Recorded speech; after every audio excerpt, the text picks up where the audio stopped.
Hey guys, this is Dr. B. In this video I want to show you an example of how you can use the properties of Laplace transforms to find the Laplace transform of a function. So the problem is as follows. Given that the Laplace transform of the natural log of t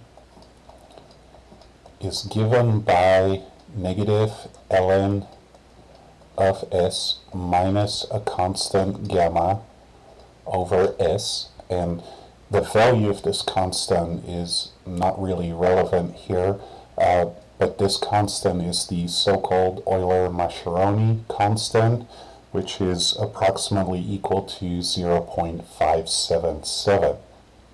Now, given this, we're asked to find the Laplace transform of t times ln of t. So when we're going to solve this, we do not want to use the definition of the Laplace transform. We want to use one of the properties that are given in table 7.2. In particular, I'm looking at this property of Laplace transforms. So what this says is that if you know the Laplace transform of a function, then you can find the Laplace transform of a power of t times that function by taking the appropriate derivative and multiplying by a -1 or a 1. So in our particular example, we're given ln of t. So we know what the Laplace transform of ln of t is. So this plays the role of f of t. So we see f of t here as well. And now we're multiplying by power of t, and in our example we're just multiplying by t to the power 1. So n is 1 in this case. So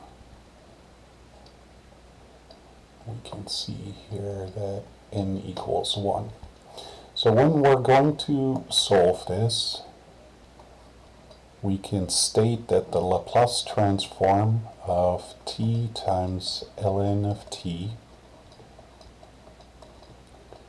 is equal to -1 to the power 1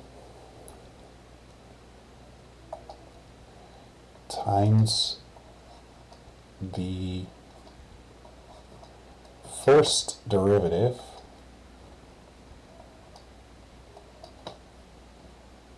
of the Laplace transform of f here, and f in our case was ln of t,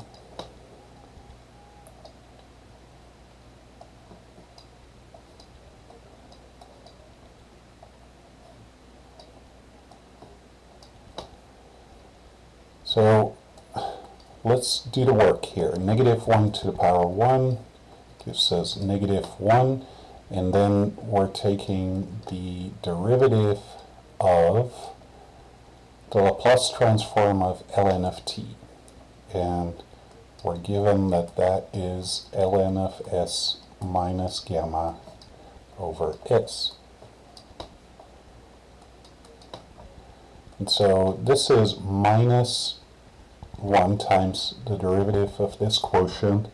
So we're going to use the quotient rule here, and we're going to multiply the denominator times the derivative of the numerator.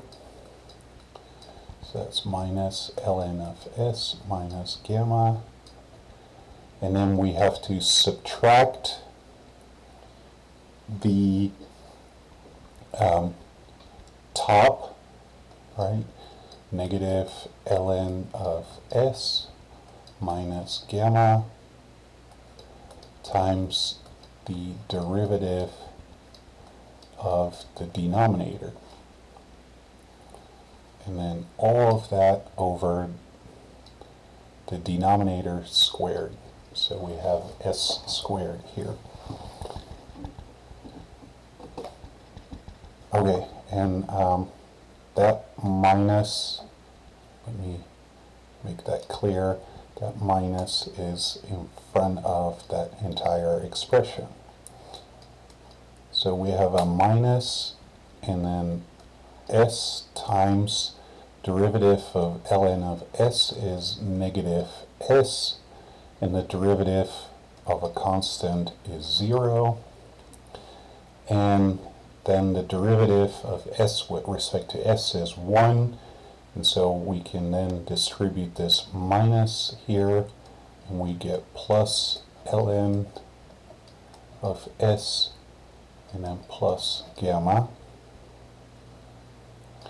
all over s squared. Simplify a little bit more, s times negative 1 over s, that is going to give us negative 1 plus ln of s plus gamma all over s squared with a minus in front. That's an acceptable answer. What you can also do is distribute that minus over all these terms in the numerator, and we get 1 minus ln of s minus gamma